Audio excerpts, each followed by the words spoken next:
mean, it's just more question you have to ask me in order for me to tell you about myself. I just can't give you a whole spiel. I don't even know where you're sitting at. This ain't what you want, bitch, I'm a fucking phenomenon.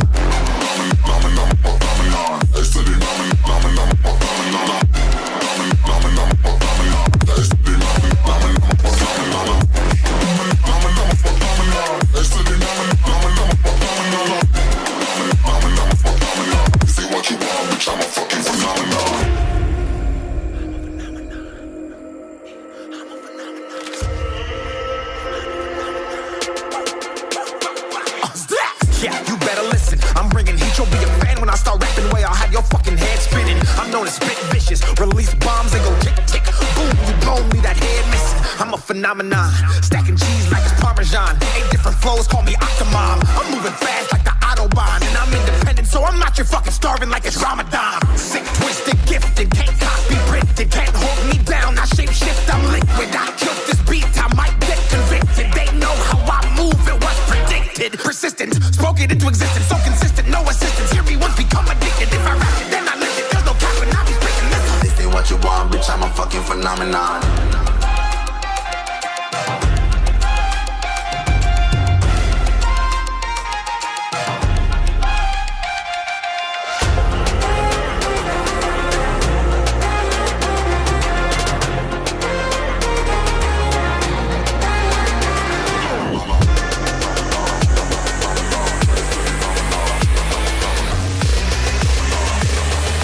This ain't what you want, bitch, I'm a fucking phenomenon.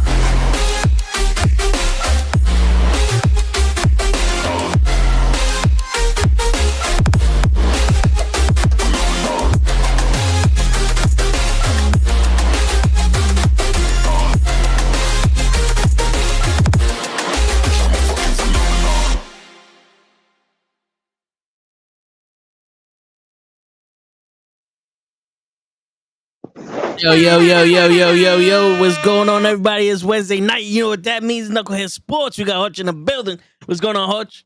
Yo, what up, fam? Chilling, player. Chilling. Well, I like to hear.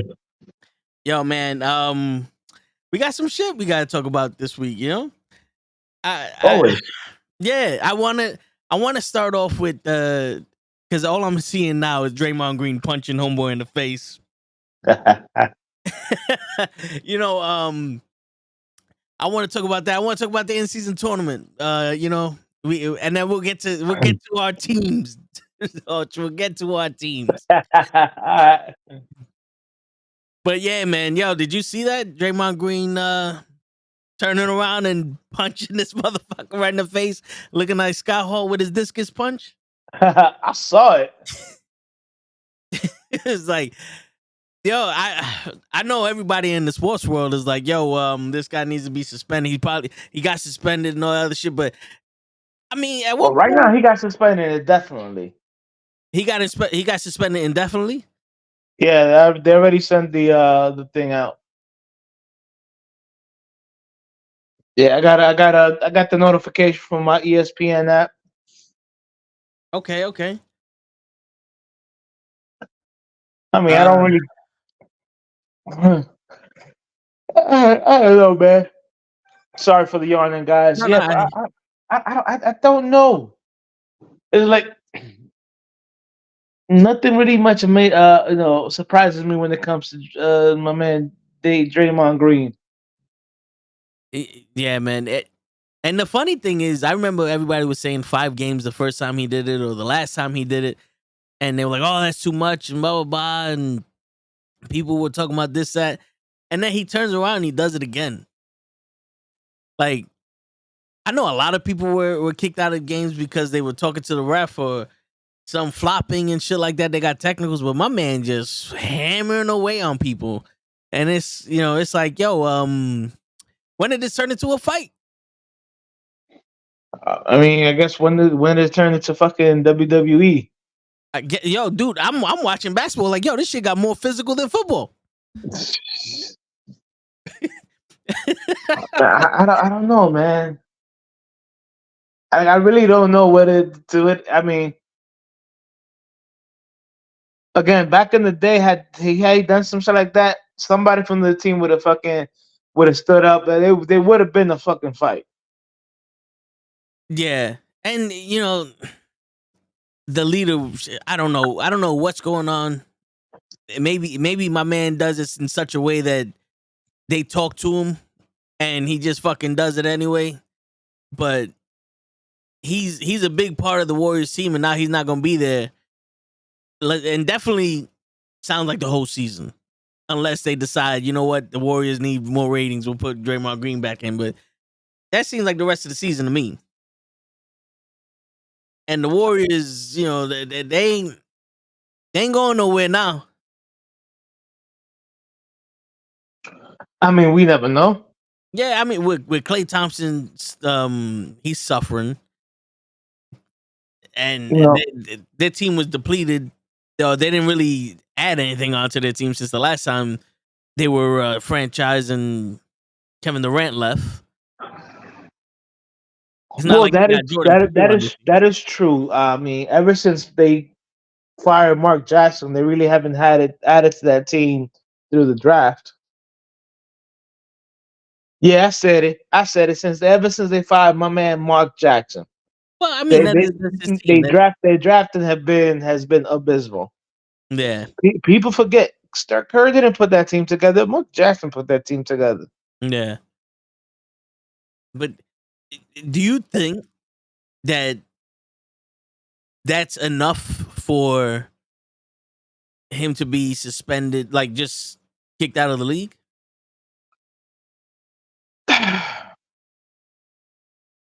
I don't know if they're gonna kick him out the league. I really don't. Um, Simply because, unfortunately, he brings, like you said, ratings. Well, people sometimes tune into Warriors games just to see if this fool is gonna do something stupid. Yeah.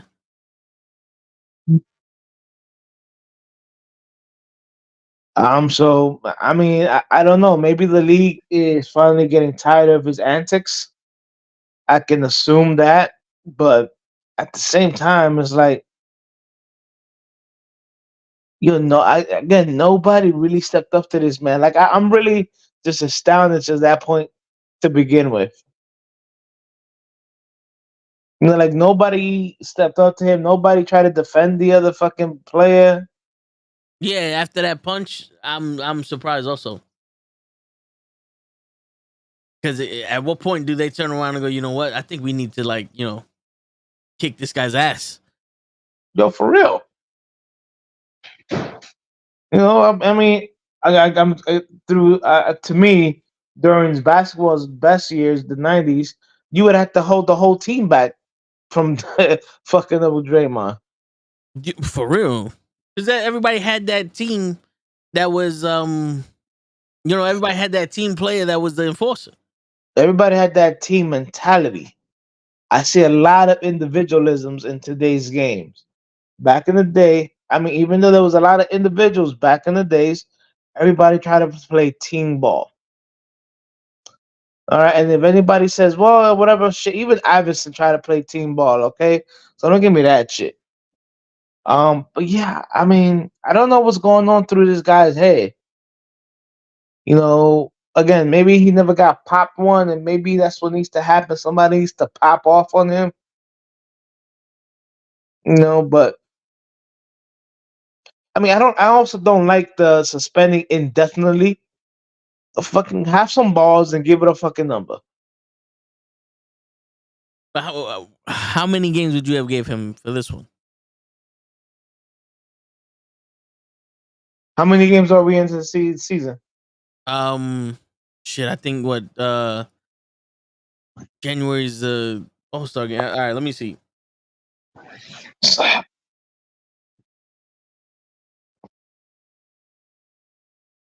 Yeah.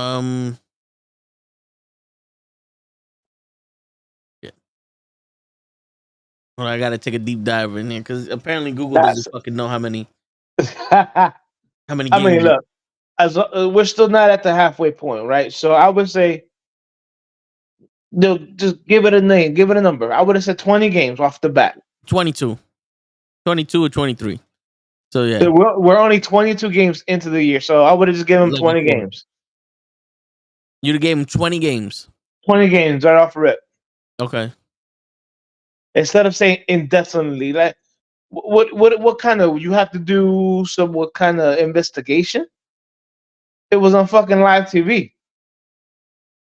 You know, my man punched him. Yeah, but what if there was sweat on the court and he slipped or what if Well, like my he man too short. Well, what if I was a little bit taller? What if I was a baller? You know, I'm sorry, yo. No, I I, hear I you.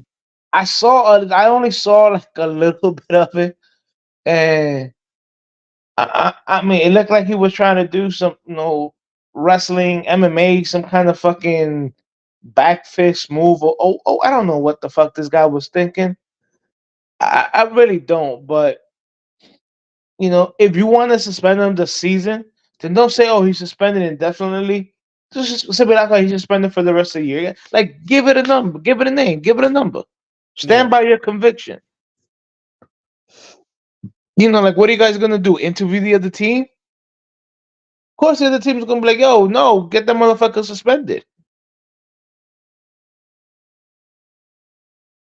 So and the NBA has really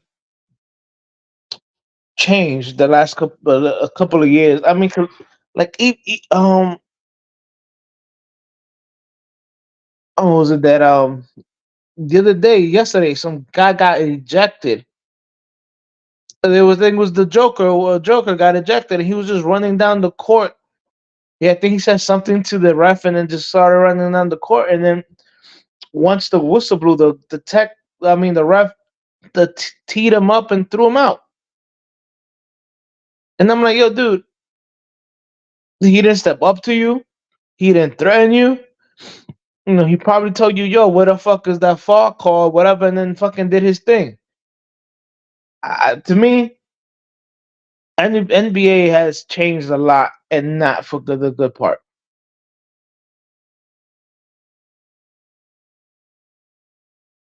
I hear you. But I'm not so hung up on the indefinitely because to me that kind of feels like it's the rest of the season. I think it's one of those they didn't want to say the rest of the season, but I feel like this is where they go. It's the rest of the season. You know what I'm saying? Like it's the safe way of going. Yo, he's suspended for the rest of the season. He's suspended indefinitely. Because indefinitely, no one really knows how long that shit is. You know? Right. But that's the whole thing. It definitely can be like, yo, he's suspended this year and the start of next year. No, grow up, well, have a fucking pair of balls and say, yo, he's suspended for the rest of the year without pay. Oh, he's suspending 20 games without pay. Because, again, you're not going to hurt these players unless you hurt them where it hurts the most. And that's their pocket. Yeah. Hey, you know what? Because of that, you're being suspended 20 games without pay. I'm pretty sure you do that, he might learn his lessons. Or you go, hey, you know what? We're gonna suspend him the rest of the year without pay. The motherfucker's gonna think twice about throwing a fucking punch like that. Like it wasn't like it was a heated fucking moment.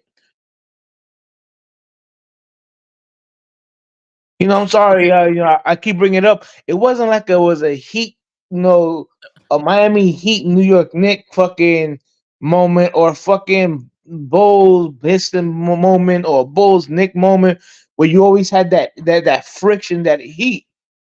It was unprovoked, basically. Yeah. I mean, yo, they have there's more stipulations to his suspension. Right.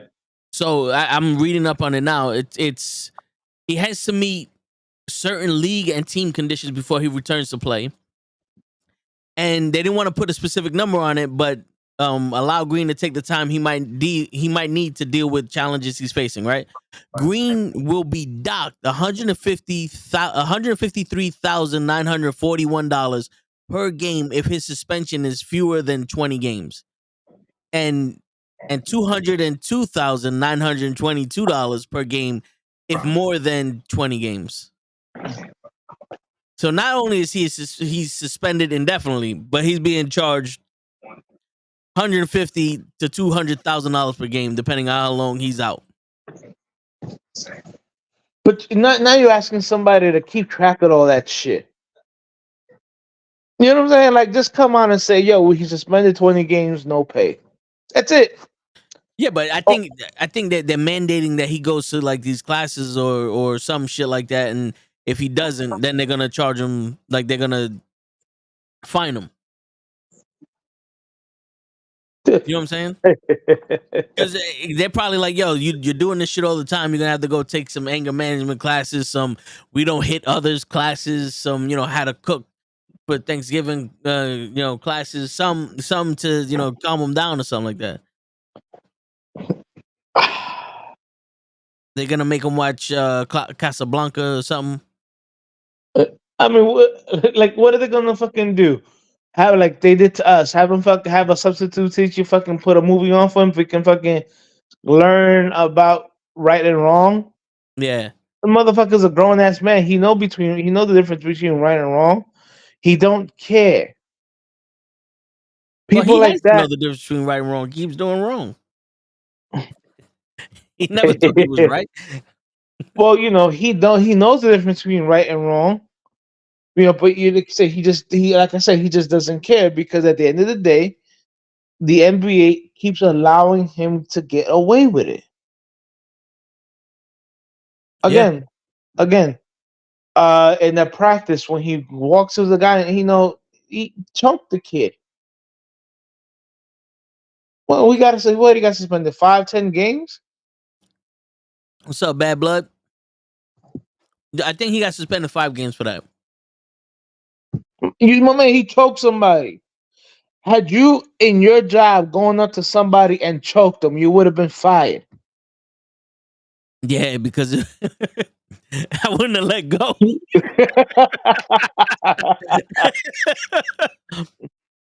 My man wouldn't have been there and said, "Hey, he's choking me." Nah, he'd have been out. Right, but you'd be fired. You'd probably be in jail.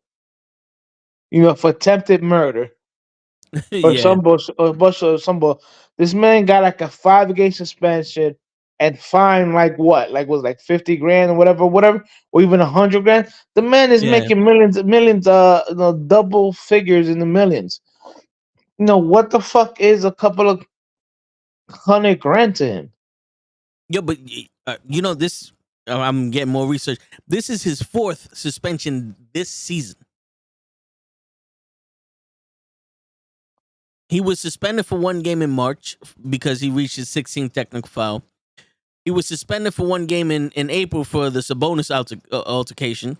Then he suspended for 5 games with the Rudy Gobert altercation. How can he be suspended How can he be suspended 4 times already? We've only like 22 games in the year, so how can this go back to March? Well, since the 20, I'm counting since 2023, so it could be the end of last season. Oh, you know what I'm saying? It's been 4 this entire year. He's been suspended 4 times already. I see what you're saying. You're combining both the end of last year and this year. Okay, yeah. Like this man has been suspended more times than half of the classmates in school. Again, but they don't. They're. I'm sorry to say this. They're pussy suspensions. So, you choked another man. You got suspended 5 games. So what if they would have turned around and say, "Yo, listen, Draymond, we're gonna fine you $20 million and you're banned from the NBA." Well, at least it's a fucking stand. Let him fucking hire a lawyer and fucking fight them. You know what I'm saying? But it comes to a point where it's a pattern now with this guy. Yeah. You know what I'm saying? It's not like a one-off. You're like, oh, it only happens once every so often. Like you just said, and you're combining the end of last season and the beginning of this year, and this is 4 times he's being suspended. So now he's like, he's like that child that you tell them, yo, don't do this, and they do it to test you exactly what you're going to do to him. And then when you do punishment him and it's not as bad as he thinks or thought it was, he does it again to see if you're gonna do if you're gonna do the same thing over. He literally is like poking the NBA like ha ha ha ha ha ha. Like fucking hit him where it hurts. Maybe not suspend them indefinitely from or ban them from the NBA, but be like, yo, you gotta sit out this rest of the year. That's it. I mean, didn't they almost um try to suspend my man Rasheed Wallace for a full year because of his technical fouls, and all he did was fucking scream at people. He never got really physical with nobody. But they wanted to suspend him a whole fucking year because he would he would get at people verbally. I mean, at this point, it's a pattern with this guy. And sometimes you have to make an example out of people, and I think the NBA needs to make an example out of him. Yo, you're suspended for the rest of the year, no pay. That's it. Goodbye. Come back next. See you next year. Hope you have a different attitude. Word. But yo, and then Joseph over here says that Draymond's gonna choke out the NBA commissioner. That might be one of his tasks. You never know. Oh, you mean that alien looking dude? Yeah. But by the way, for some reason, I can't see the chat, so I don't know what's going on. Oh, you might have to refresh or some shit.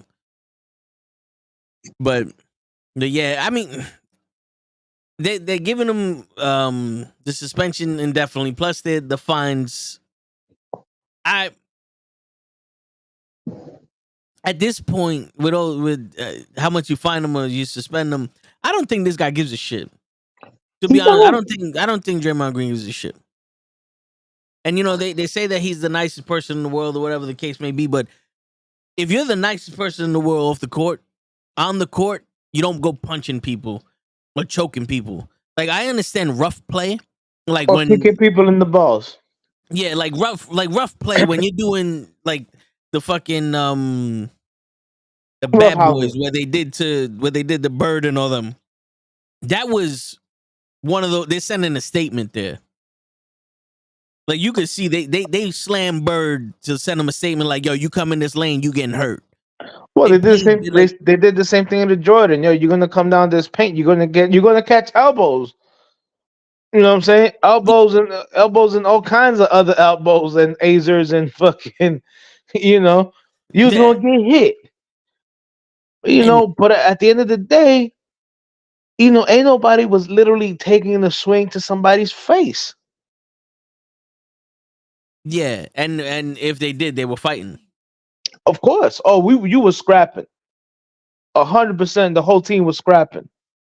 Yeah, and so that was the shit back in the day. Now everything calmed down. They changed the rules up. They wanted to get that whole environment out because they wanted it to be about skill or whatever the case may be, and you get playing, and then no one really gives a shit about the NBA. And then you got all these technical fouls now because they want to stop the flopping, they want to stop all this stuff, and this is just out of left field. Like Draymond is not. It's not a pattern. Like then there's not a lot of people hitting other people. It's not like the aggression level in the NBA got higher because the flopping is pissing people off, or the like every game the winners are getting $500,000 or some shit like that. It was Right. just like my man said, "Oh, you're touching me in the hips. Bow, I punch you in the face." Because that was the excuse he gave. He was like, "Oh, I over exaggerate with my arms. I was trying to draw the foul because he was grabbing my hips, and I turned around and I accidentally hit him in the face." No, you don't. you don't accidentally punch someone in the face after you turn around in a 360. I gotta understand the elbow. I gotta understand like the forearm hitting him or something. My man turned around and said, "Plow," and knocked him right in the fucking face. Well, man, it was a spinning back fist, basically, or a spinning front fist. You know, he spun around and Yeah, fucking. I mean, look, the dude is a menace, plain and simple. You know what I'm saying he wants to be a bad boy so bad. He wants to be somebody like a Dennis Rodman. You know yeah, what I'm but saying? But Dennis Rodman didn't Dennis fucking. Rodman rarely got, you know, or he never. I've never. Even though my man fucking Dennis Rodman used to be a fucking, you know, a jodon, because I don't really know how to translate that in English. You know what I'm saying? But it was a jodon. You know what I'm saying? He never threw a punch at anybody. I mean, he got everybody to lose their cool. That was his job. you know, like he would relish having somebody like Barkley get so mad at him that Barkley gets ejected from the game. You know what I'm saying? Draymond Green is out here fucking fly kicking niggas in the nuts, choking motherfuckers out in practice. And now a spinning front fist. Hey, hey, yo, you wanna do that? Put a fucking pair of gloves on him. Put him MMA and get him fucking choked out. I guarantee you his attitude would change. Yeah, You know, yeah. But then again, as we're seeing from the rest of the league, who's really gonna do that to him? nobody, and he knows that. That's fuck. That's the point. Yeah. Yo, Joseph, what you think, man? I want Joseph to go fight Draymond Green. We're gonna send Joseph to go fight Draymond Green. Joseph's ready. He's been training. Joseph, stay ready. Word. He does his 22 push-ups a day. He's good. I just, man, it's just at this point, it's real pathetic that the NBA, you know, to me, the NBA is not standing up to Draymond Green. You know what I'm saying? Yeah. They're like being okay. Well, this is what we're gonna do if you don't do this. I'm like, yo, bring down the hammer. Yo, you're suspended for the rest of the year. You're fucking an idiot. You're fucking mental case. And you're not gonna get paid. End of discussion. Go seek some help. Yeah. There you go. Draymond Green ain't ready for the triangle choke on the court. Facts. Facts. Or My the man flying does that armbar. jumping We're shit. doing that Yeah. flying armbar. Word. Joseph into that spinning shit now. Again, dude, the dude is a menace. He needs just the NBA just needs to at this point be like, yeah, we can no longer support this individual. He is suspended and banned from the NBA. Period. Yeah. You know what? And that's also going to send a message to other people in the league. It's like, yo, if you try this shit, you're next. Like my man Bill Goldberg used to say, you're next. Yeah. Spinning back fist to the lower jaw. Cause he wouldn't be able to reach any higher than that. For the homie pool shit. No, but it's either that or you do the real adult shit. Tell the refs to stop calling it. Man, again, and you know what? At this point, the dude, I think he has succeeded in having what he wanted because everybody is now talking about him. They're not talking about the bullshit in-house tournament that is fucking pathetic. Yeah, I said it. I wanted to talk to you about that, but yeah. They're not talking about, you know, how again, I'm not a LeBron fan, but the man is still capable of putting up numbers at his age and playing 20 plus years in the league. You know what I'm saying? Like these are actual feel good things about the NBA. But now, no, we're talking about my man punching somebody and being suspended. And what should his suspension be?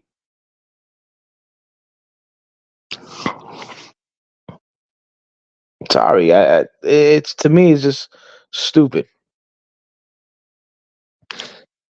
Next topic. In season tournament. I'm sorry. To me, there's no incentive. There's no real incentive for that shit. You know what's funny? I just looked up a little. I just looked up a little tidbit about Jordan, and I said, "What was Jordan's numbers in his last year of the NBA? He was 30. He was 39, turning 40, and he played all 82 games and played 37 minutes a game. And it said after that he would be leading the league right now in minutes per game.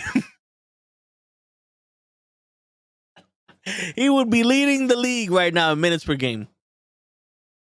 Look at that.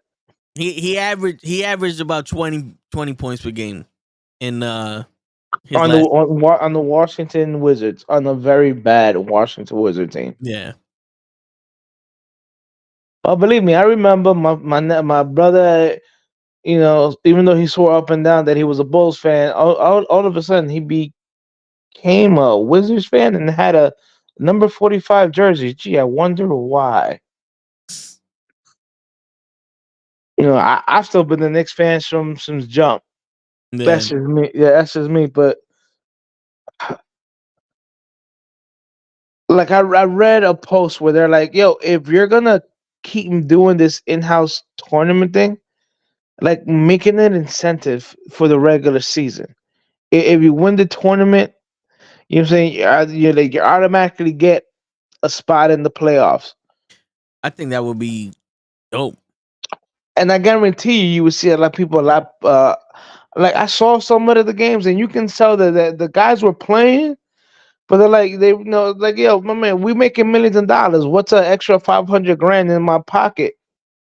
Or instead of for an in-season tournament, you can have the team with the best record in the first half of the season before the All-Star break. You can have that tournament go to the end of the right before the All-Star break, and it'll be like a little playoffs, and the team that wins that playoff for the East and the West will be slotted in the playoffs.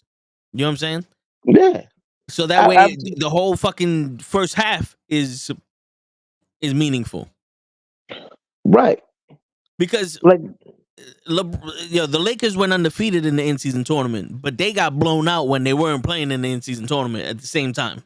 I'm gonna tell you the truth. To me, it looked like the Lakers literally did not play a couple of regular season games because they wanted to be fresh to win the in-season tournament, just to have another trophy for LeBron James.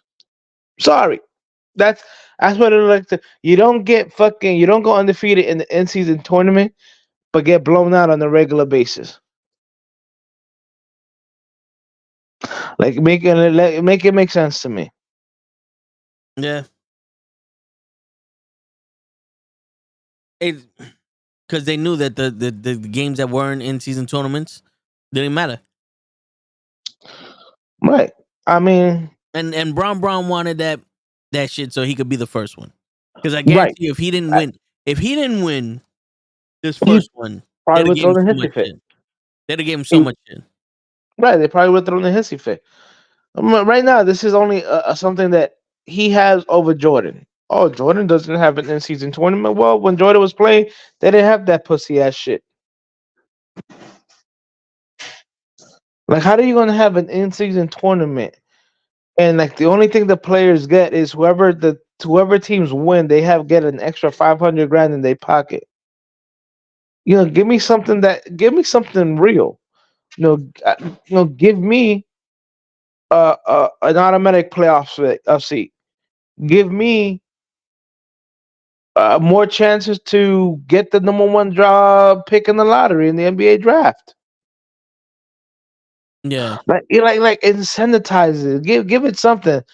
500. I saw a couple of guys playing, teams playing. You can tell they weren't trying to fucking kill it. They were just fucking playing the game.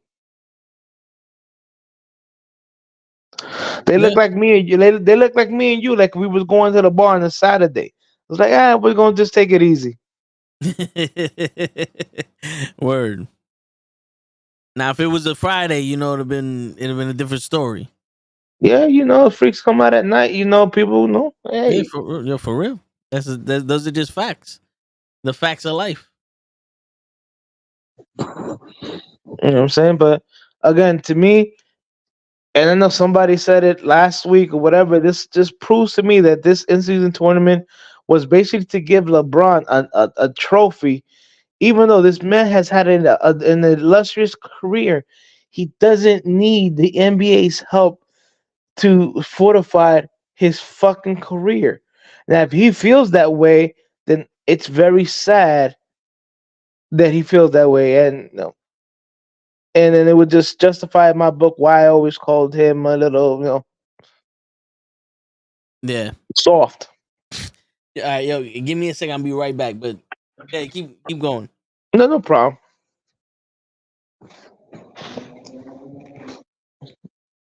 Let me see here. I'm sorry, guys. For some reason, I can't see comments. So, but you know, what do you guys think? I know Joseph, you're around. What do you think, Joseph? Like truthfully, do you support the in-season tournament? I to me it was you make it worth something, and you will see the teams actually play. To me, that's what it's all about.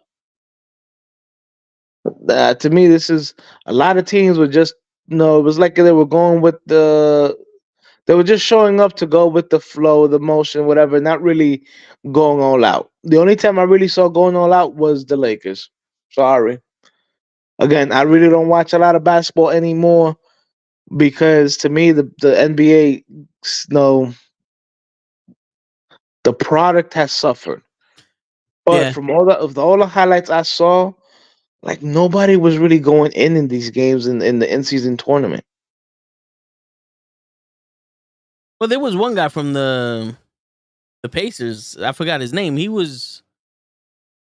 seemed like he was doing his thing.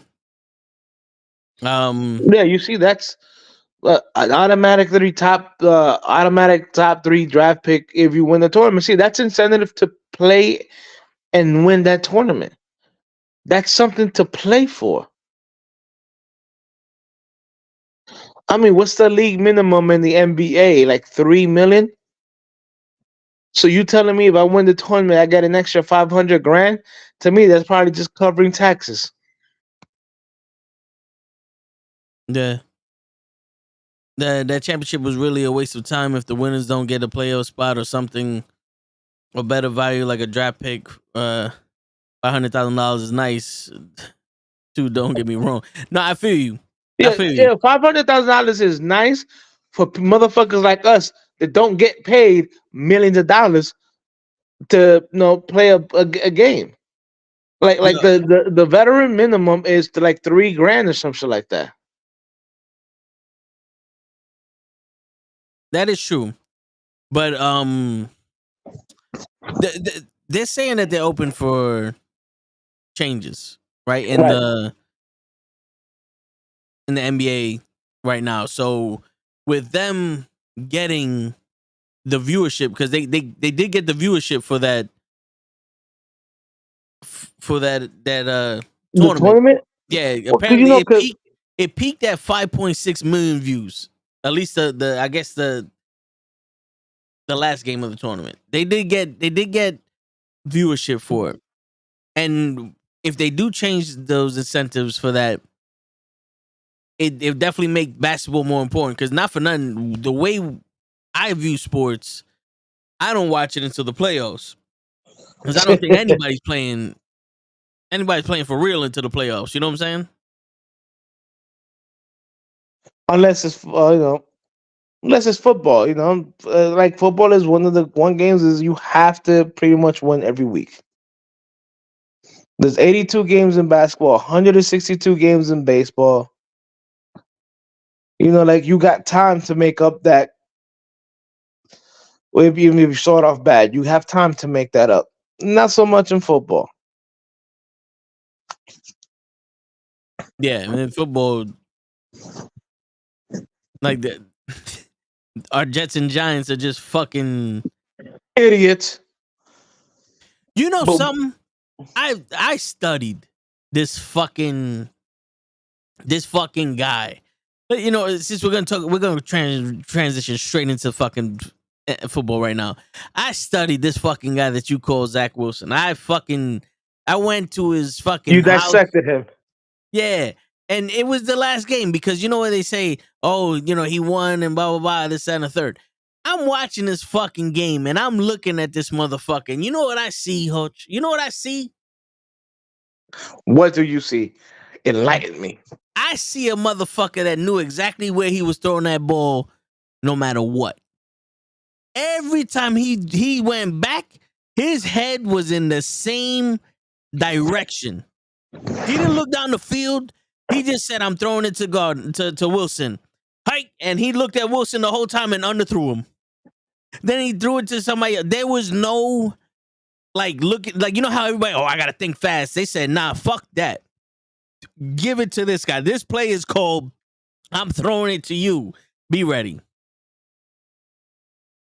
That's all I saw. Like, there was nothing. If homeboy wasn't open, I don't give a shit. I'm still going to throw it. And then he got excited. He's like, oh, I get to run this motherfucker, and forgot he needs to hold on to the ball the whole time. But didn't y'all win? Yeah, but for what? For what? We don't want draft picks? And I think this is a fucking plot. Hutch, I think this was a fucking plan all along, Hutch. Let me hear your conspiracy theory. This is the thing. We got Aaron Rodgers in here. Aaron Rodgers goes down first 3 plays. I called it, I'm Tostradamus. Zach Wilson comes in, we win that game. We go into the second game, we win the second game. Then he starts losing. And then they put in a quarterback who's supposed to be Aaron Rodgers' backup from Green Bay. He sucks. They put in a third string quarterback and he throws a fucking 25-yard bomb. And then they fire the fucking second string quarterback. And now we got Zach Wilson back in. And they say, don't worry about the play. Throw the ball to this guy. And we win. This literally in my head is we're trying every scenario to make Zach Wilson look good. We bring in all the cameras for Aaron Rodgers and we put Zach Wilson on the spotlight and Aaron Rodgers went down and Zach Wilson failed. They said, look, this guy's supposed to be just as good as Rodgers. He played, behind him. But I don't remember him ever snapping the fucking ball when he was a Green Bay Packer. But anyway, no, look, this guy sucks just as much as Zach Wilson. We're going to fire him. Now throw Zach Wilson in there. Look, we're good again. Of course. You're always the best version of the Jets when the fucking first draft pick is on the line. I'm going to go out there and win the game. Remember that time Bob Boucher came out here and fucked up all our draft aspiration? And it's crazy because when Zach Wilson was fucking up, what was the headlines? When Zach Wilson was fucking up, not Zach Wilson needs to go, Jets need a new quarterback, they fucked up and didn't get wins. The fucking right. Fucking John Elway's coming out of retirement. No, it was Aaron Rodgers with a completely torn Achilles is making his way back onto the Jets 25 days after he tore it. What? They distracted you with that shit. I'm telling you, I am not stupid. And I like this team, but I don't like the fucking fact that they're making us look stupid. This generation has turned into women because they're treating us like fucking women with this shit. Fuck all that. Cancel me if you want, but it's the fucking truth. We have a problem at quarterback, and what do? They hide everything instead of admitting the fucking problem. Aaron Rodgers might come back. When? The last game of the season? That's not helping nobody. Get rid of Zach Wilson. All right, cool. We had 15 other fucking quarterbacks willing to play for us better than Zach Wilson. We'll put this jabroni in. Look, he sucks so much, we're going to put a third string in there. We're going to hire somebody from fucking Carajo land that never played a game in his fucking life to be the backup. The third string comes in and says, I can do this shit. Throws a fucking bomb. Everything looks good. Yo, you're fucking fired too, asshole. You don't complete passes here. I find it so fucking ironic how no one can protect the quarterback. No one can protect the quarterback on the fucking Jets offensive line. But the minute we get a chance, yo, you know something? We might be able to get a good draft pick this year. This nigga got 12 seconds to throw the fucking ball. I don't know, man. I looked at the game, and at one point I saw Jets like 24 and the opponent like 6, and I just like,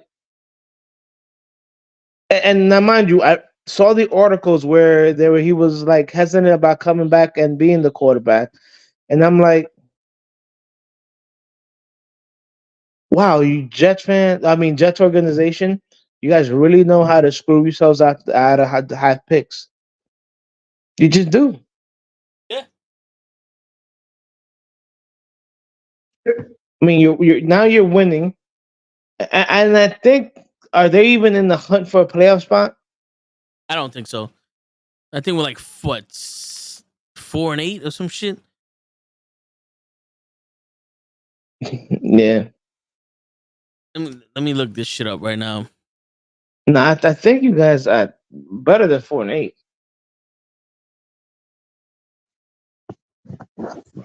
We're 5-8. 5-8. Yeah, I think the Giants are 5-8 also.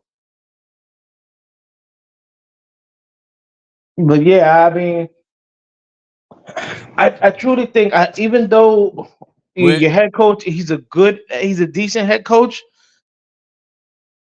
and I said this a while back, and I know you remember, I always said that Zach Wilson would have needed a offensive-minded head coach to probably be successful. That's not what Robert Gala is about. He's about a defense. As you can see, all the offensive coordinators you guys have had have been fucking horrible. All of them. You know, like, I know you had your boy with the crazy eyes. He hired an offensive coordinator, but we don't know that he was calling the plays.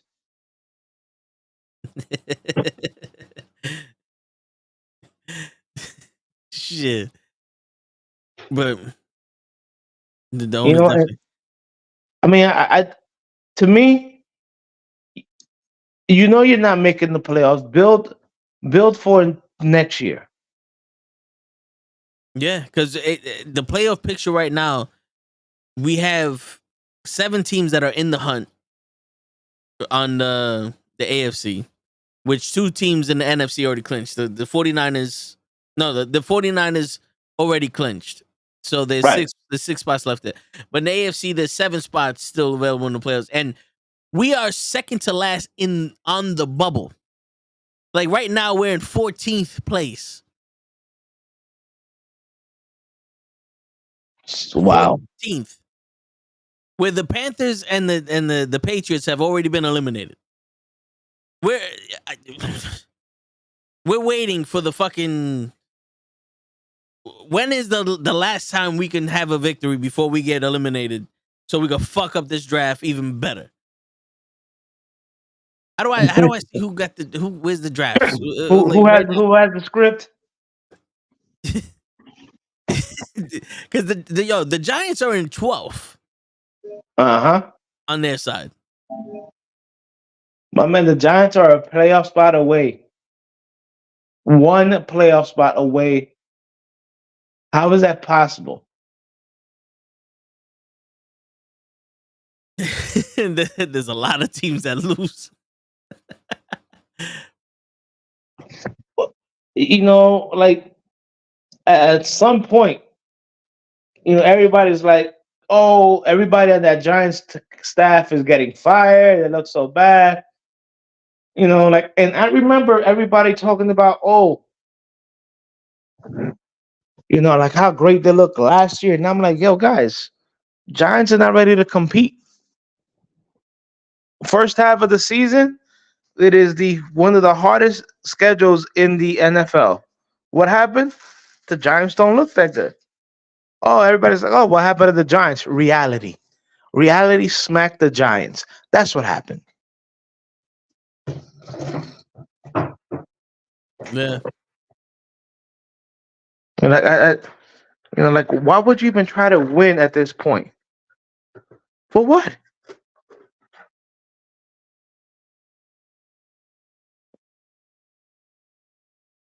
You need more talent on the team. Why are you trying to win? Mm-hmm. Why are you not trying to secure a top 5 pick, draft a better quarterback than Daniel Jones?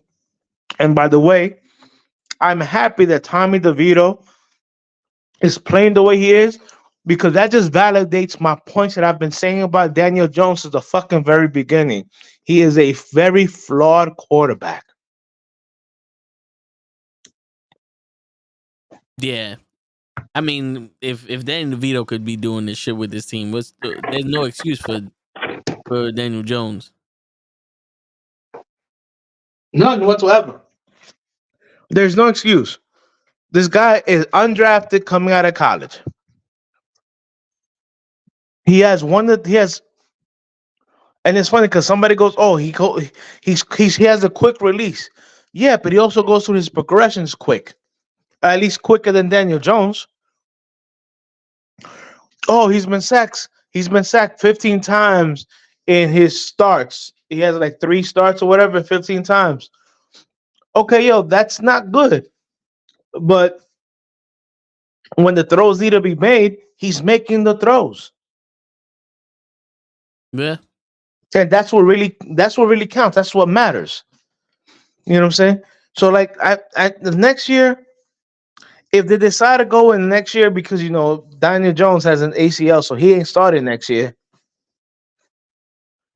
You know, Tommy DeVito. I mean, right now the Giants have pretty much won themselves out of probably a top 5 pick where they had a chance of one of the top tier quarterbacks. Yeah. If it was me, keep playing. No, fuck it, keep playing. Tony DeVito. Tommy DeVito. If he keeps on winning, just build a team, add more talent to the team, and that's it. And then, once next year, once the league figures him out, and the Giants don't have probably figure them out, and the Giants don't have as good, or he doesn't have as good as the season that he's having currently right now. By that time, you've already probably built a better offensive line and done some other stuff that in 2025, you can actually draft a real quarterback. Or, hey, if the guy keeps on performing, you know what I'm saying? And you build the team around, you keep building the team, maybe next year, the schedule's not that tough. The kid goes out there and keeps on winning. But I tell you right now, he's in 3 games. He's looked better than Daniel Jones has looked his entire career. Yeah, I said it. No, it's true. Shit, this guy's winning and he's got the team behind him. And by the way, his agent on the sideline. Wow, son. Talk about fucking Goodfellas, Godfather vibes. Did you see that? Nah. Dude, look up Tommy DeVito and his agent on Monday's game. His fucking agent was dressed like a typical Italian mob boss. Just Google it right now, for you can see right now. Oh yeah, with the top. Yo, my man, my man. Right now, that's probably the best thing that's happened in the Giants season this year. Hey yo, Tony, this guy over here wants a sandwich. Go get him pastrami and some mayonnaise. You know what I'm saying? Let's No, get the guy shit. he probably whispered in fucking in Tommy's ear. Yo, Tommy, I'm gonna get you this offer you can't refuse. Yeah, it's like, Tommy, after the end of the season, you might look good in green. I'm just saying. I know a fucking guy. I know a guy that sucks. You know what I'm saying? We could kneecap him. We already tore one of the guys' Achilles. We Yo, could do another Tommy, one. I know a guy that can probably get you in green. How about what you think about green? Either green or we could get you one of them Bucks jerseys. I don't know. Forget about it. But that my man, I couldn't stop laughing when I saw that. I just it made the season for me. Just watching his agent on the sideline. I'm just looking. My man got the hat, the pinstripe with a fucking turtleneck and all these Right? beads. Oh yeah. Shit. I'm telling you, mad Goodfellas vibes. That's what I see. Word. Look at this fucking guy. Hey, yo, Tommy. Let me tell you something. Your mother gonna be very proud of you, no matter what you do. But we can get more out of this pancake. You know what I'm saying? Bro, Get some NuKKle's and all that. my man, hilarious. Funniest thing in the NFL the whole year.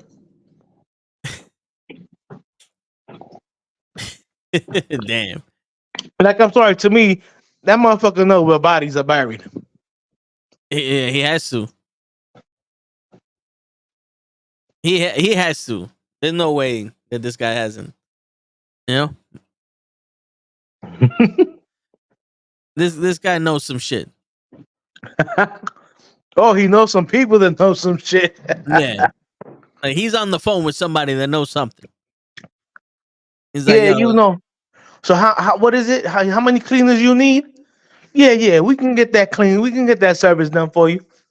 it worked. Hey, yo, coach, if you don't put my guy in, I know a guy that will make John Wick look like a fucking baby. I'm just saying. Yeah, man. I'm telling you, best thing that's happened in football on Giants football this whole year. I mean, correction. Second, the first thing was Daniel Jones being out.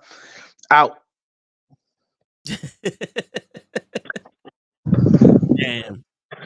Oh, I'm sorry. Did I stutter? I don't think I stuttered. Nah, it.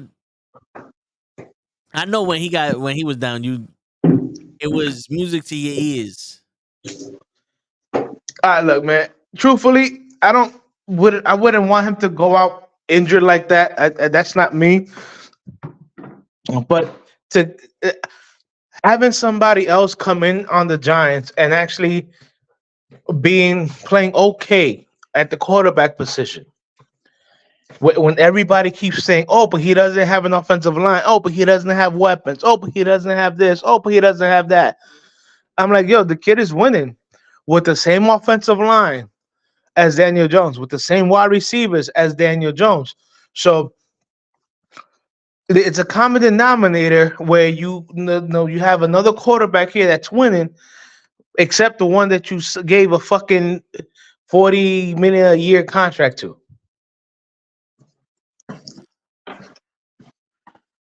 Dude, the kid has 7 touchdowns this year. Daniel Jones only has 2, and he's played in only 3 games. Kid has 7 passing touchdowns. Like, come on now. Let's stop making excuses for Daniel Jones. And didn't you say that Daniel Jones had 13 last season? in total. Yeah, and all of last season he had 13 passing touchdowns. My man already got 7. He's 6. He's 6 back in 3 games. Yeah. Not only that, if you look at his quarterback rating in those 3 games, higher than Daniel Jones has ever had. And again, this is a undrafted quarterback. This is not somebody who, I mean, granted, he played in Syracuse and then transferred to Illinois. This is Division 1 schools, but is a guy who was not drafted cutting out of college. Took less money to sign with the Giants because he's a Jersey kid. Yeah. You know what I'm saying? So there were other teams out there giving him money, so more offering him more money. So, and as you can see, not only can the kid can throw the ball, he can also run the ball.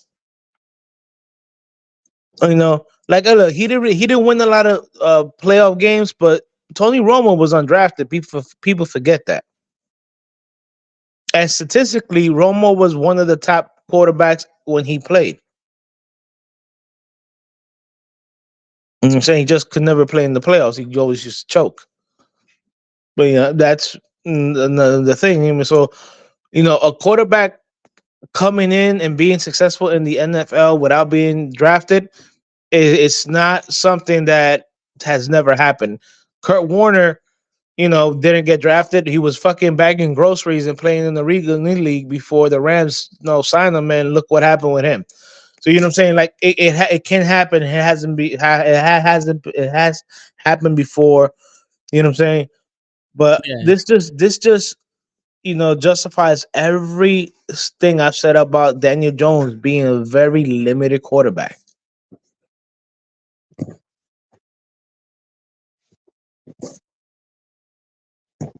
Yeah, I mean, it's true. Not for nothing. He's been proving you right since you started coming up on this. You know what I'm saying? He's not like it's not like you fucking you're pulling shit out your ass. You know? Well, I mean, I know a lot of the viewers know follow the whole Knucklehead network. If you guys know Lad, me and Lad have been friends for a very long time. He'll tell you from the moment he was drafted, I said Daniel Jones ain't shit, and he'll tell you. You can ask him at any point. He goes, "Yo, Holt said it from the beginning. The kid ain't shit." Yeah. So this is not like me jumping on. Hell, I mean, as long as we've been doing this, I've been on this podcast. I've always been saying that Daniel Jones ain't shit. You know what I'm saying? So just having the quarterback going out there and actually putting up decent numbers behind around the same group of players that and you can look at the Giants, look at the players around with my man DeVito. They look happy. They look like they want to play. As opposed to when Daniel Jones is there, they're like, yo, this guy's a bummer. We're gonna fucking lose. Just look at their body posture. The way they're going around playing the game. Like they're like, okay, yo, we have a chance with this kid. Yeah. Danny Burger. Yo, for real. Hamburger.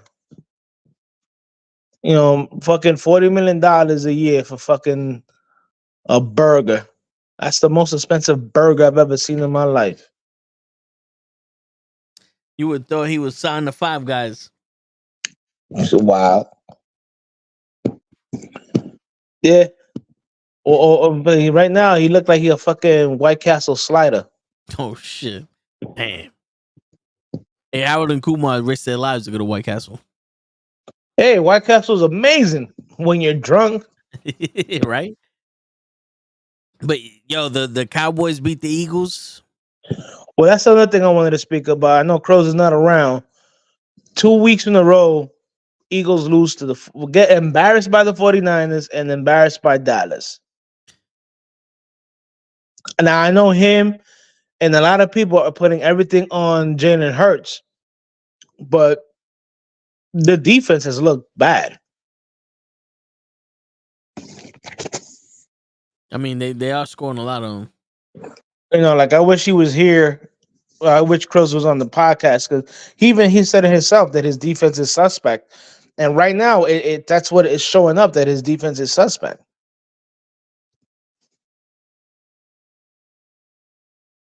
Do you think that they're crumbling after such a big start, or do you think that they're playing that we're not as good as we think we are, and then the playoffs come whap, and like we're back into it?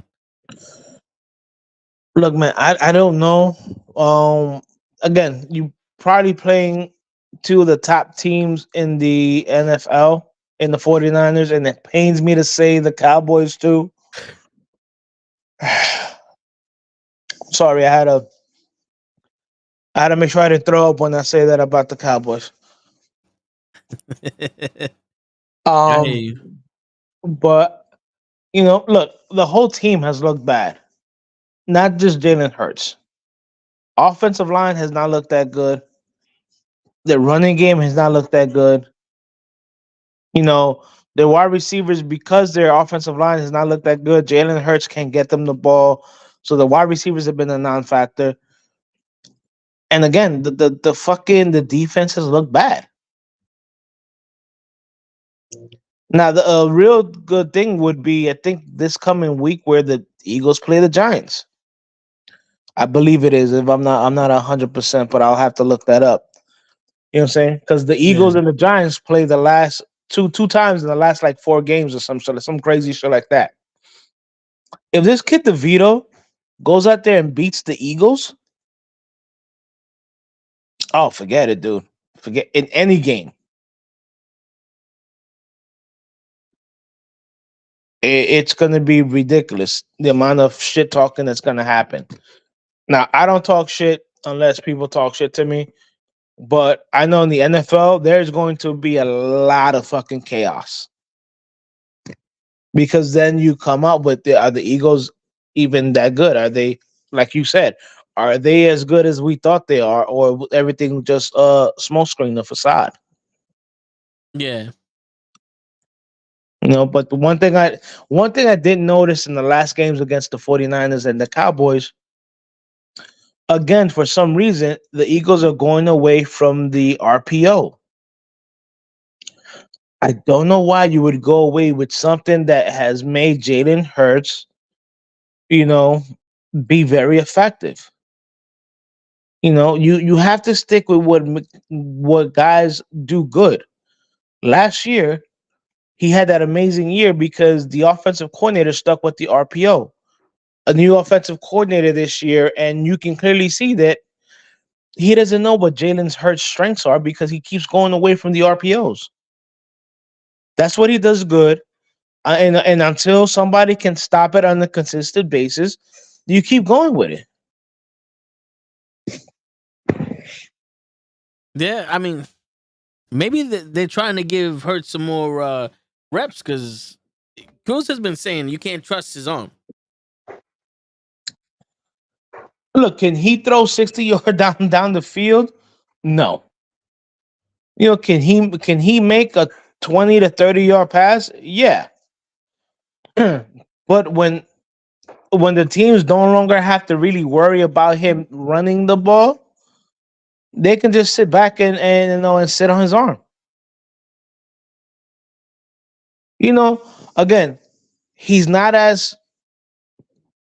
fast as Michael Vick, but that's like try to tell Michael Vick when he was with the Falcons, yo, just sit back there and throw the ball. I don't want you running the ball. That's half of his game is scrambling and fucking being electric with the ball in his hand. Like, how do you try to take something out of somebody's hand that's gonna make them successful? Yeah. That's it. This just doesn't make sense. It's like, what is it? Let me see if I can equate this. I don't know. I mean, that's fucking stupidity. I'm sorry. I can't even compare it because to me, you go with what your player's strengths are, And Jalen Hurts is a good RPO quarterback. You're going away from that, and you expect him to have the same kind of success as he did last year. It's not going to happen. Yeah. Yeah. Well, we're gonna have to see because I know I'm pretty sure Cruz has a lot to say about that game, but it's always gonna be about Hurts. He's been saying it since the beginning. It's like the same way you feel about Danny Dimes is the same way he feels about Hurts. You can't leave the ball in his hands because if you do, Right, he's but gonna. if you look at it, Hurst has had more success. Granted, he's had a better team around him. There's no disputing that. More talent around Jalen Hurts than Daniel Jones. I'm not saying that. You know what I'm saying? But he's had more success in a shorter time span. You know what I'm saying? Like, it's what? This is year 5, and motherfuckers are still waiting. Before he got hurt, they were still waiting for Daniel Jones to take that next step. And I'm like, what next step? He hasn't even taken that first step. So, Well, but the first step is him putting on the jersey. So, no, that first step is going out there and looking like a competent quarterback. well, that would be step number 2. Like the first step is out, like put on the jersey. The second step will be walking into the field. The third step is looking like you know how to play. I Baby I see step. you trying to make it literal. Yeah. I'm gonna see you, Vince. I'm gonna see you. He's doing the baby steps. We got baby steps here. Yeah, Dude, he's doing the pity patter steps. Pity patter. because the fucking Jets are like, yo, fuck it. You don't need to take any steps. We could crawl. Fuck it. Well, the Jets, I think the Jets took the wrong approach with Zach Wilson, where they automatically say, "Oh, he's our starting quarterback." I'm like, no, let him win the job. Yeah, I don't understand why we always got defensive coaches out here looking like Terrell Owens. That's our quarterback, man. That's our quarterback. Like you don't even run the offense. What's going on, Tyson? You know what I'm saying? Like you have other people running the offense. If you're the head coach, Facts. you should have your offensive coordinator be like, we believe in this guy. This guy's gonna do our thing, or just straight up be like, yo, you ain't cutting it, man. We're gonna have to do something else. But again, Joe Douglas is the one that did the drafting, not Robert Sala, whatever how you pronounce his last name. And yes, most often in time, the GM and the head coach are making that decision together. But there are times where the head coach is like, yo, I don't want that player, I want this player. And the GM still drives whoever the fuck they want. Yeah. Like I remember hearing a story where I think it was Ben McAdoo when he was the Giants head coach. He told Dave Gettleman he wanted Dave Gettleman to draft Mahomes, and Dave Gettleman was like, no. Now, mind you, that's a story that I believe it has been confirmed as true. I'm not 100% on that, but sometimes the GM would be like, I know what the team needs. I'm gonna draft this player. You just got to make it work. You know what I'm saying? Do I think that happened in this situation with the Jets with Zach Wilson? Yes. I believe that's exactly what happened. But Zach Wilson has a lot of talent, but he also he has a lot of things going on in his head. I know. Maybe he's still trying to think about his next MILF conquest. I don't know. Probably shit. I laughed because you were real quick with that one. Oh man, yeah. That motherfucker ain't trying to throw the ball to someone else. Well, he's trying to throw balls to somebody, just not footballs. Yeah, he's trying to throw balls from his nutsack. He's not trying to get sacked with the ball. You know what I'm saying? I mean, but like, dude, I saw the kid. Now, mind you, I remember when we did the podcast, and you were like, "Oh, he has his arm talent, whatever." And I'm like, "Look, I saw he can make all the throws in BYU where he was at, but we've seen a lot of guys coming here that have great arm talent, but they just don't have anything upstairs." Look at Jamarcus Russell. Jamarcus Russell can throw 60 yards on his fucking knees. Pause before anybody gets any fucking ideas. But the guy was dumb as fucking rocks.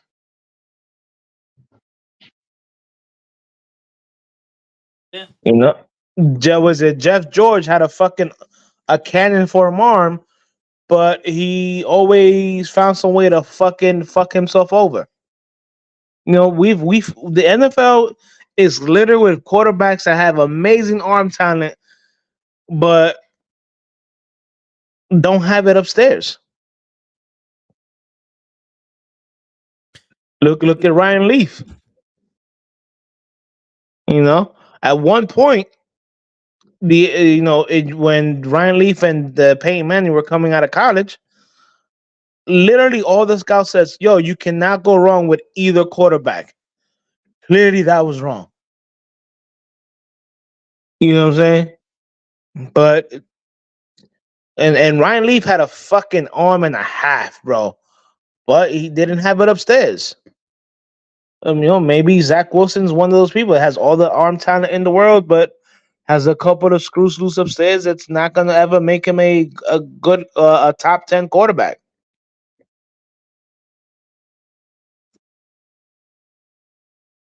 Yeah. It's crazy.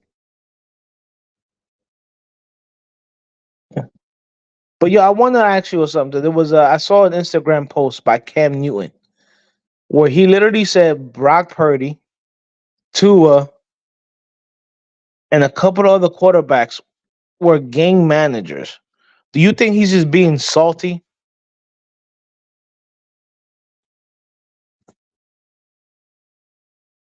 Brock Purdy, Tua, and who else? There were a couple of other quarterbacks. I forgot the other quarterbacks. But these are quarterbacks that are actually doing good in the NFL. But he said that they're basically they're gang managers.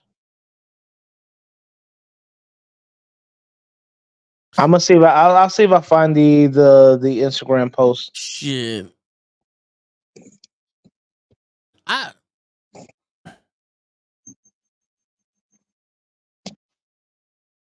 I don't know.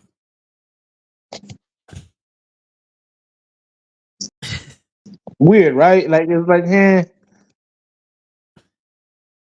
Because nowadays, are they really managing the game, or is that just how it is? Like, because how many times you see like these teams that like they're winning games by either domination or somebody fucked up or the defense was ready or the quarterback's down. Like, we have so many bad quarterbacks here, so many people got hurt and all that other shit. It's like, really? Because you could manage the right. game with the Jets because the defense gonna be on the game 90% of the time. Very true. Very true.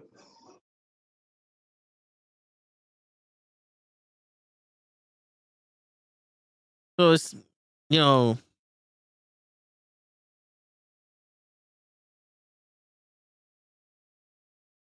so I don't even know.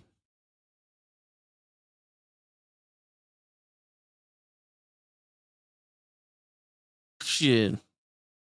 What do you think? You think they're fucking game managers?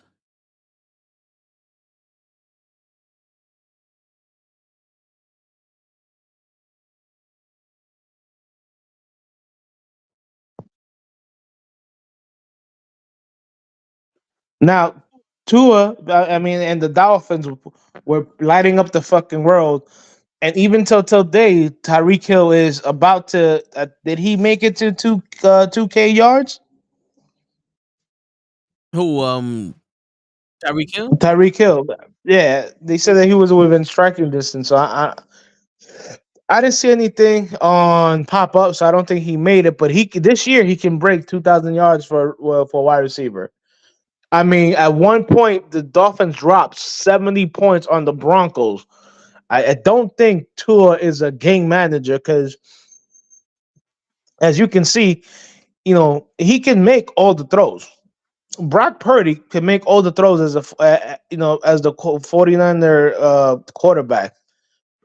So I mean, Jared Goff took his team to the Super Bowl, even though that's when the Rams were with McVay, and they were running and gunning and all that other shit. And even and as much as I like to fucking, like, me and other people like to shit on Dak Prescott, yeah. So you so he know, needs 458 yards left. He needs 458 yards in his last 4 games to reach 2,000. So that means okay, 114 yards per game. which is doable because the kid was averaging like 150 a It's game. something like that. So, but I mean, I get it, Cam. You're still upset because of the way the league treated you, but let's cut the crap, dude. You can never throw the ball. I'm sorry. I'm looking at all those quarterbacks you mentioned. They can all throw the ball better than you can. Yeah. You know what I'm saying? The thing that made you that made Cam special was, again, he can run the ball. And out of those 4 quarterbacks he mentioned, not neither of them are quarterbacks that you will want running the ball. Yeah. You know what I'm saying? But I find it funny that he didn't mention Geno Smith. Let's cut the crap. But until last year, until Geno Smith had that good year, where everybody said, "Oh, he's a game manager quarterback," and that's what he's looked like this year, coming off that good year last year. Yeah. So, like, why would you only point out 4 quarterbacks? You know what I'm saying?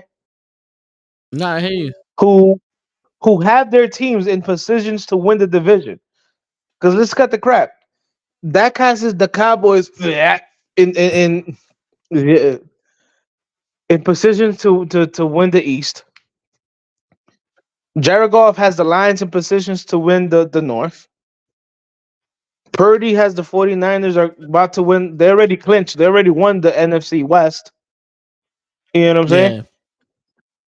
Yeah. And Tua, doesn't Miami lead the AFC East, or tied with the Bills or something like that? Doesn't what make all right, say that again? Because I have the The Miami Dolphins. What's their standing right now? Either they're they're whether either second. tied for first They're or second. or Yeah. second in the The East. Ravens are Right. first. Wait, they're tied for first, apparently. Yeah, Miami is in the East with the Jets and Yeah, the Pats and they're tied for first with the Bills. all right, wait, I'm looking at the AFC playoff picture right now. No, you got to look at the East, the actual divisions. Okay, because right now they're in first. Right. So look at that. They're in first in the East. So all 4 quarterbacks that he mentions are all in the first place. Like, my man, why are you singling out 4 quarterbacks that are in first place? Yeah. Like, why ain't you talking about Geno Smith in Seattle? You know what I'm saying? Yeah. Why ain't you talking about Kyler Murray in Arizona? Like, to me, I think Cam Newton was just being real salty. Yeah, I hear you.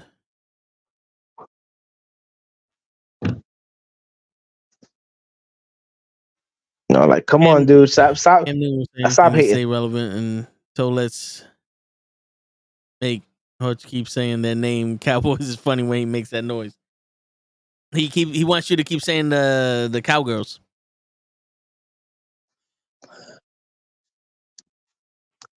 You mean the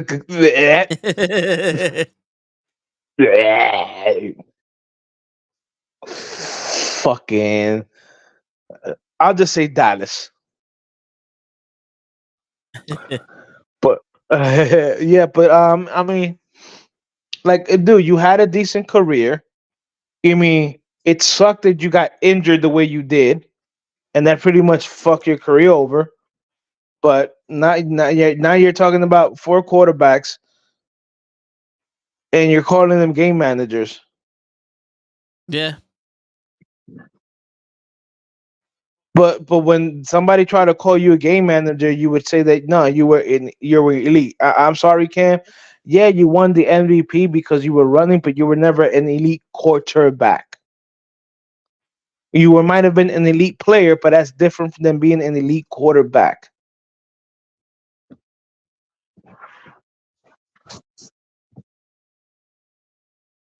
What's your take on his little thing there On on Cam? yeah, being an elite quarterback. Well, no, him saying that those four guys are just game manager. I think, like Joseph was saying, I think he's saying shit to be relevant. Because let's be honest, this guy is trying to do anything he can to get back into the league, or at least be spoken about. And saying shit like that will get people talking because it's Like we are yeah, now, it's right? against the norm and shit. But it's not like if Tom Brady were to say shit like that, people would take it a little bit more serious because you got the best quarterback in the league or in NFL history saying shit like that. But it's Right. Cam Newton. Like he had one chance to go. He was in the Super Bowl once, right? Oh my bugging. And Yeah. then he fucked that up. No. Yeah. He fucked that up and never got close to it again. Right. Because then the injury started to mount up because again he was never an elite thrower of the football, but he can surely fucking run the Yeah. ball.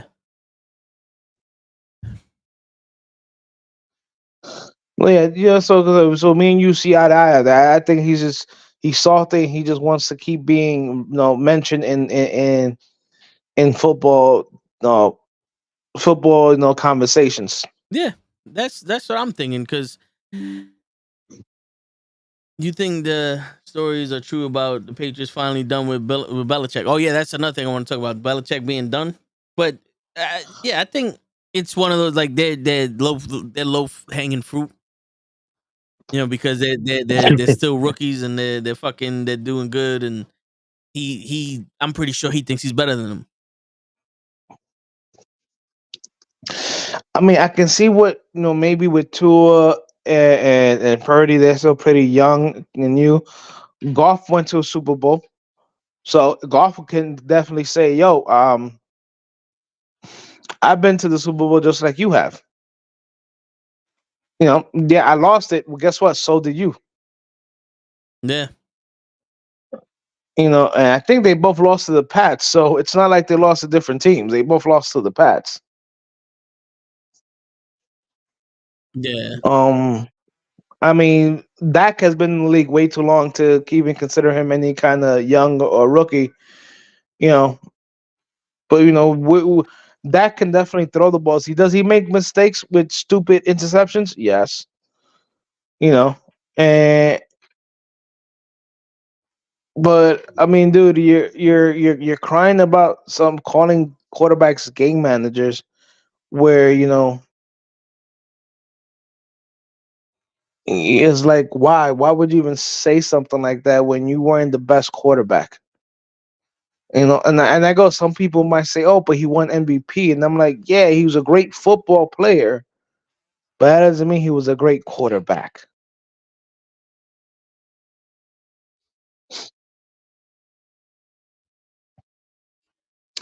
And talking about Belichick and the Pats, like I told you before when you mentioned me, man, I believe it when I see it.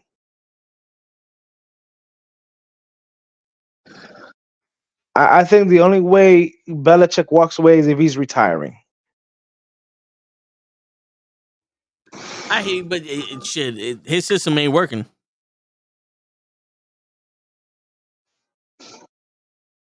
know what I'm saying? So they might be forcing him out. It's like, yo, Belichick, you ain't got Jordan no more. Your shit Right. ain't as good as you thought.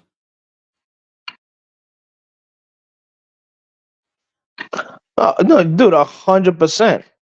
100%. You know, it's like, hey, my whole thing is that, but you know, like everybody goes, oh, he definitely needs Brady or whatever. You know, and I like to say, you always need that one guy to be the extension of you on the field, and that was what Brady Belichick had in Brady. Yeah. You know what I'm saying? He doesn't have. I'm sorry. Ever since Brady left, he doesn't have a quarterback where the other team, where the other rest of the team is can say, okay, yo, we got ourselves a quarterback here. You know, I'm sorry, Matt Jones just hasn't produced. Yeah. You know, and I know everybody's gonna say, oh, but Brady won a chip without Belichick. Did you see that Buccaneers team? Let's not act like that team was not stacked from top to bottom. Yeah. You know, where Brady really didn't have to do much. So you know, let's not say that the Brady was the reason why they won. You know what I'm saying? That team was stacked. Great defense, great fucking wide receivers, a 1-2 punch at running game, and Brady just directing it. But it wasn't like Brady was fucking throwing fucking 40 and 50 touchdown that year. So let's pump our brakes when we're saying, you know, that Brady was the reason why the Bucks team won. Because what happened next year, when they had a lot of their players either get hurt or leave because of free agency, Brady missed the playoffs. Yeah. So you know that everybody, let's pump our brakes there. I think Belichick. Well, Belichick is like what in his early 70s now, might be. He just might be saying, you know what? Now I'm done. I'm just gonna 71. walk away. 71. Look at that. Now, mind you, he has what 7 chips with the Pats. I believe so. Let me see.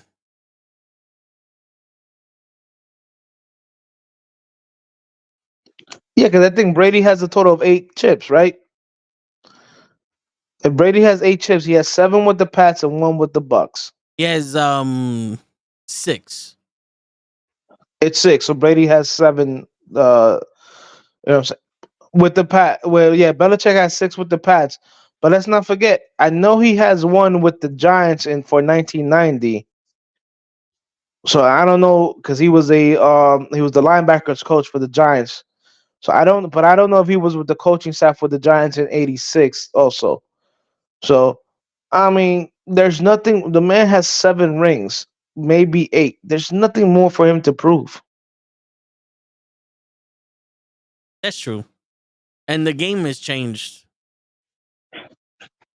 Well, nobody wants to stand.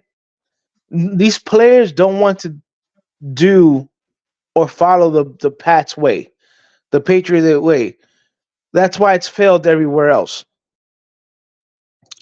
And it's funny because I know a lot of people call it the Patriots way, but Bill Parcells started that on the Giants. So technically, it's the Giants way. Yeah. You know what I'm saying? Like everything that Belichick has done, he learned from Bill Parcells when he was in on Bill Parcells' coaching staff with the Giants. You know what I'm saying? So you know, but again, the players nowadays they don't want to hear that fucking hard nosed 1980, 1970 type of fucking football. First of all, the new CBA collective bargaining agreement doesn't allow. Like I remember back in the days, from the very first practice in football, motherfuckers had pads on. Now you gotta play like fucking 3 or 4 practices without pads on before you can put on pads or some stupid shit like that. So I think Belichick's whole school way of doing stuff has finally, hit the wall. I think it's time just for him just to move on, go, be around his family and just relax. Yeah. I mean, what do you think? I mean, if it's not time for him to go, I think it's time for the Patriots to be like, yo, listen, we need another coach. Because The quarterbacks they got to replace Brady ain't cutting it. The team they got there ain't strong enough. It could be that he's a good coach. It's just Brady was probably a better leader, and that's why when he had those teams that didn't have much on him, he was able to lead those teams and get the best out of them. He don't have a leader like that second in command guy anymore. He You know what I'm saying? don't. So He just yeah, doesn't. and it might be time for the Patriots to start changing their culture. You know? You think they're gonna go back to that to the one of the because let's cut the crap. The Pats were a very bad organization. Yeah. Like people, I know there's a lot of young people over that only remember the Pats winning. I remember the Pats being a very bad team, a very bad team. Yeah. Going. I think they've gone 0-16 or something like that. So I mean, again, to me, there's nothing for him left to prove. Yeah. He has the chips. His style was successful for damn near 20 years. You know what I'm saying? To try to go into another organization and do it again, I mean, is it even worth it? Unless they're gonna give him that money, but then again, he got all the money in the world. Right. Joseph goes, Brady knew how to cheat better than Bill, and Bill hated that. Yo, and Show is in the chat. He said that he was gonna be ready by 8:50. He didn't tell me that he was gonna be ready by 8:50 tomorrow. Well, no, you gotta go showtime. So 8:50 showtime would probably be 11:50 everybody else's time. That's crazy. But I'm right. Yeah, no, it's true. I mean, think about it. In the last couple of years, Brady retired. Belichick might retire. You know what I'm saying? There's really going to be no connections to those Patriots teams that basically dominated the league. Yeah. Like, imagine all the chips that Peyton Manning would have it. He didn't have to play Belichick and Brady. Shit. Because the only person that kept beating Peyton in the playoffs was Brady and fucking Belichick. Yeah. No, if it wasn't for them, Peyton might have 4 or 5 rings. Because those Colts teams are fucking phenomenal. When they, boy, that fucking try to stop Peyton Manning, Marvin Harrison, you know, those running backs that he had over there, that was a tough time. Nah, he. You know, well, fucking your man Phillip Rivers might have won the fucking championship had it not been for the Pats too. Because anytime he played the Pats, fucking he lost to them too in the playoffs. Like people forget how dominant the Pats actually were, where they prevented a lot of good quarterbacks from winning championships. Yeah, he did. The only one he couldn't prevent from winning the championship was Eli. Well, Eli and your man, what's his name? Nick Foles. Yeah.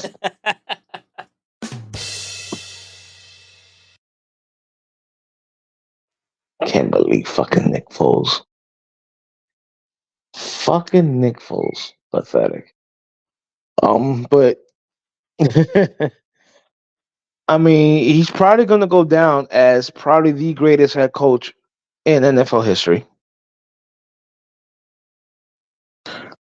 I mean, to me, if I was him, I don't think the aggravation is worth it anymore.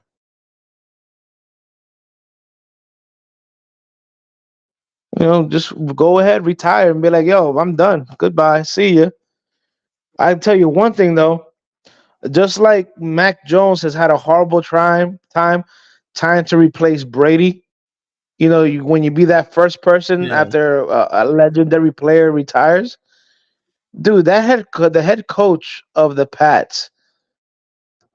I wouldn't want to be the guy who steps in right after Belichick. I'm just saying the truth.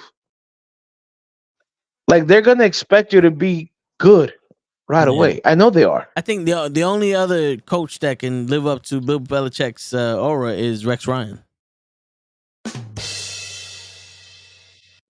I'm glad you did that because I was gonna ask you if you were being serious. Rex Ryan got a tattoo of his quarterback on his arm. If that don't, Rex Ryan always also said this was the last yesterday that he loves toes. see, you can't be a I good can't believe quarterback that. without having I a. can't believe that idiot said that shit on national TV. He loves toes. Yeah, they were talking about Kadarius Tony and him lining off of all sides, and he literally said, "You know, everybody knows I like toes, but even I have a limit." I was you a fucking retard.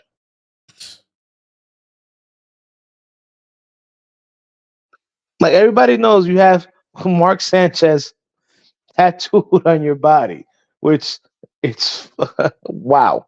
Yeah, Let's start there. And now on national TV, you're gonna say, everybody knows I like toes. Like you sick freak. But I'm a listen. I wouldn't want to be the next New England Patriots head coach. I wouldn't want to be the next one.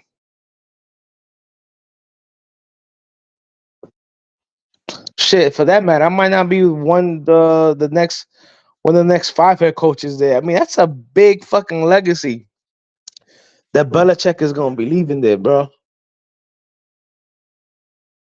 where yeah, that's true. That is true.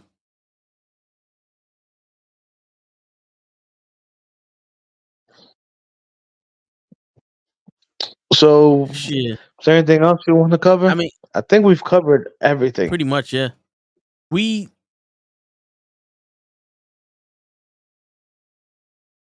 there is the UFC that's happening on Saturday. And the only fight that's worth talking about, even though there's two titles on the line, I don't know who Alexander Pantoja, the flyweight title. I don't know who that is like that. Like I don't follow his career like that. But he's fighting Brandon Royval for the flyweight title, and Okay. then Leon Edwards is fighting your boy Kobe Covington for the welterweight championship. Really? Why you gotta go there? Because he's America. Oh, and Tony Ferguson is facing Patty Pimblett. Pimblett. Pimblett. I can't read this motherfucker last name. Remember the dude that said, if you haven't gone through a tough time and you're going through depression, it's Yeah, your man, Patty, yeah, Patty. Yeah, yeah. Patty. Him You and know, Tony Ferguson are fighting, and apparently Tony Ferguson says right now he's not fucking around. And if Tony Ferguson isn't fucking around now, what was he doing before? getting his ass beaten the last couple of fights. I guess so. Look, man, that would be a fight I want to see because I know the last time I saw your man Patty fight, everybody says that if it wasn't for the referees gave him the fight, that's why he won. I mean, we all know Tony is gonna go out there and to, he's gonna make it interesting. So that would be the fight I would want to see.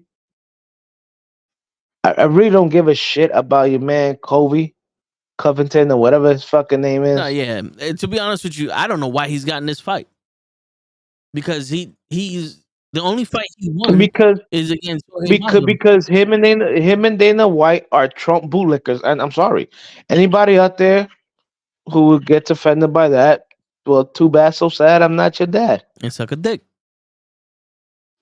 Facts.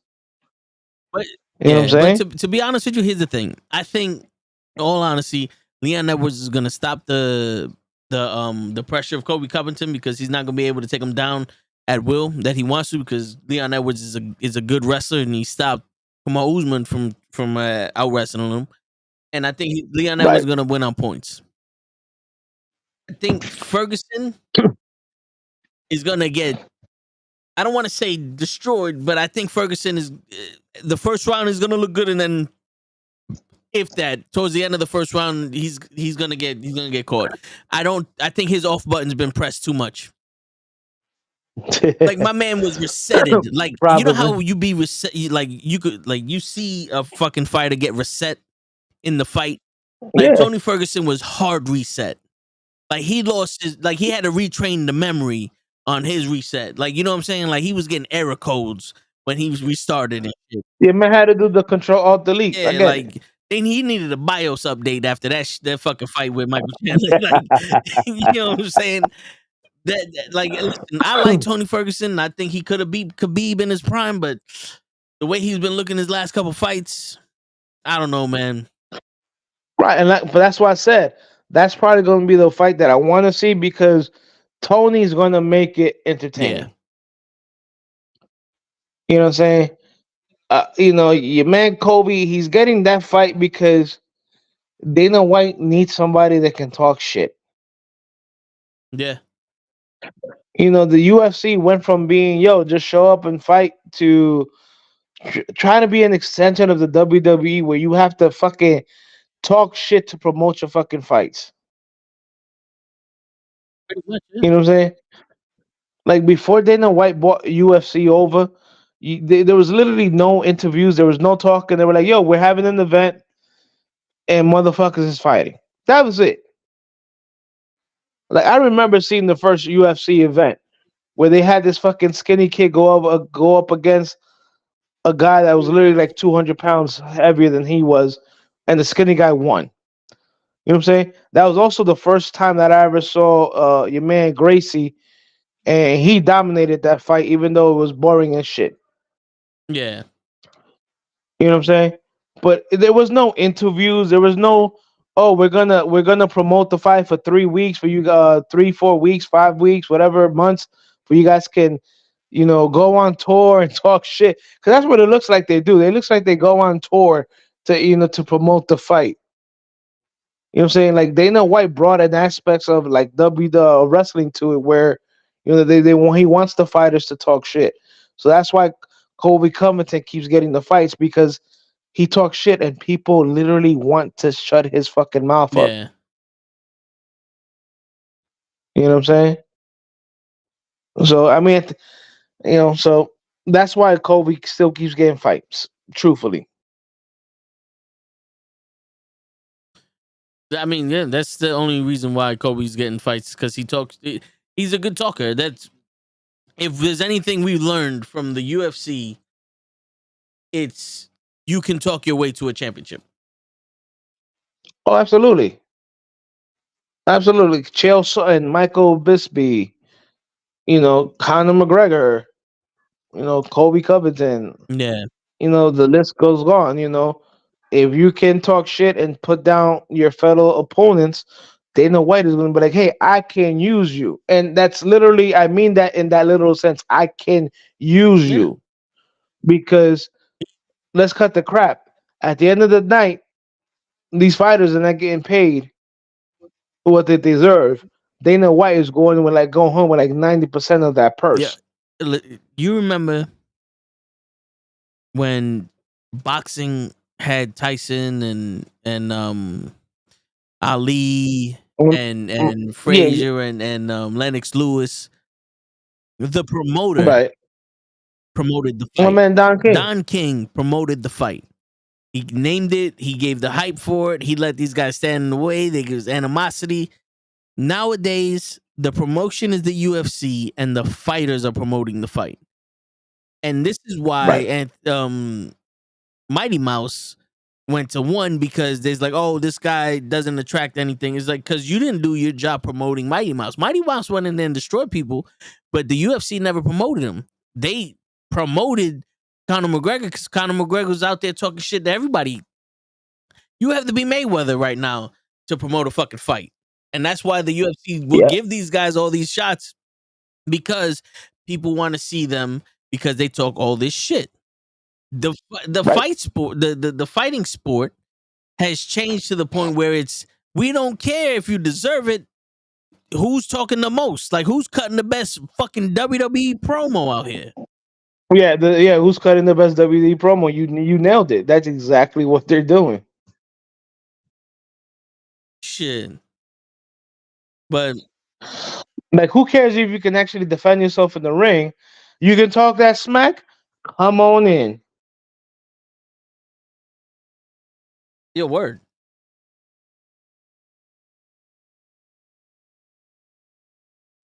I mean, listen, you got the gift of gab. Come on, I'll be your agent. Let's go. Come on, Toe. You talk shit. You can Yeah. talk that shit. I know. Well, but let's fucking make a business out of it, baby. Yo, for real, I'm about to start promoting fucking fighters. Like I'll be the Paul Heyman. I can talk shit better than anything. Yeah, I'm telling you, dude. It's come from can you actually fight to can you talk? Yeah. And then you don't even need to know how to fight afterwards. You don't. All you need to know is how to talk. Can you talk smack? Yes. Okay, I can use you.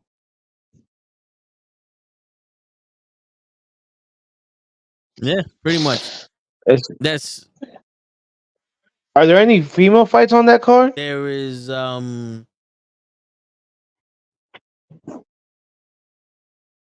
I don't know what the fuck happened to here you go. Let's see on the prelims Irene Aldana versus Carol Rosa. I think Aldana just had a title shot. Yeah, she just lost to Nunez. Aldana. Now, is that belt that those two belts that Nunez relinquished? Are they still? I mean, are those weight classes still even active? They should I think one isn't. I think we covered that before, but one isn't because they just don't have the girls Yeah. to. So the bantamweight is active and the featherweight looks like it's gone. So the one I said it before and I said it again. Nunez cleaned out two divisions. That is wild. yeah. And she's still lucky that Gina Carino ain't come back. Cause she'd have knocked out Gina Carino also. I was wondering where you were going there with that. Gina Carino was my favorite female fighter back in the day. Oh, she was mine too. Word. She was mine See, too. look, Joseph would hire us to talk shit to his neighbors. Nice. Yo, Joseph, just let me know. Let me know. You need me to, I know you love it when I call Danny Dons a burger. You need me to call your neighbor a burger? Word. I'll grab the megaphone and be like, "Yo, burger." Get your bitch ass out here.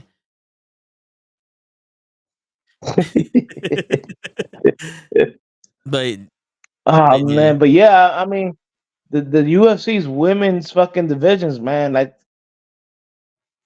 what are they? What are they? I know we've talked about it before, but like, what are they doing there? They, honestly, I think they just at this point now they just put them on the back burner because the women's division is a Facebook prelim or a fucking early prelim, and then we get title fights from people that we ain't never seen before because they're not on the main card.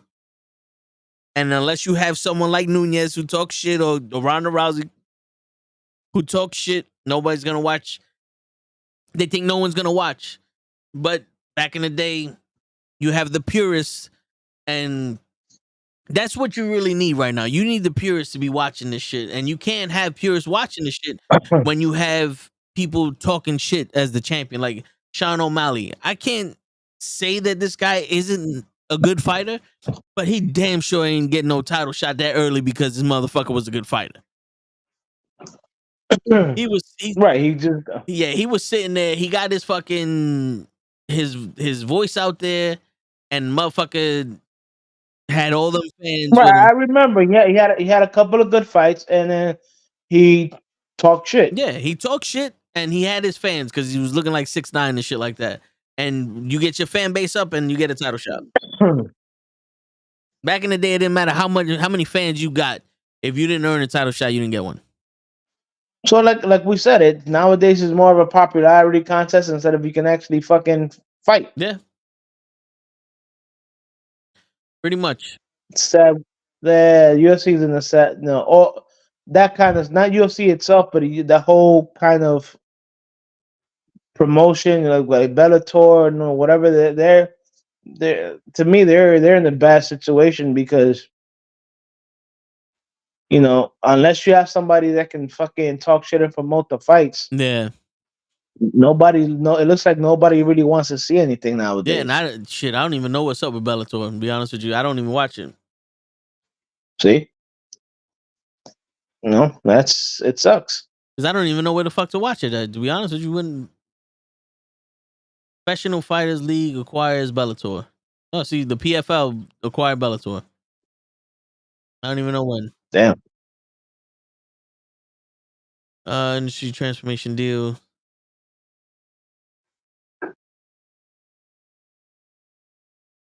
All right, so the PFL forms global powerhouse poised to be MMA co-leader.